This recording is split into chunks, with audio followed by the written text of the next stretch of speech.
সম্মানিত দর্শক এবং শ্রোতাবৃন্দ, আমি ডক্টর আবুল কাশেম মোহাম্মদ মাহবুবুল্লাহ যশোরী বাংলাদেশি সেবা পার্টির পক্ষ থেকে আপনাদের সকলকে জানাই আসসালামু আলাইকুম রহমতুল্লাহ। আরব ইতিহাসের একটি ব্যক্তির নামে মিথ্যা হাদিসের চটি গল্প আমাদেরকে শুনতে হয়, পড়তে হয়, আর এগুলি আমাদের দেশে 1,20,000 প্লাস শিয়া সুন্নি সালাফিদের ধর্মের খোয়ার রয়েছে।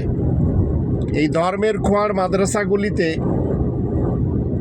কথিত আলেম নামক মৌলবী সমাজ, এরা উগ্রবাদী, জঙ্গি এবং সন্ত্রাসীতে পরিণত হয়েছে, আর দিন ইসলামকে এরা কলঙ্কিত করেই চলেছে।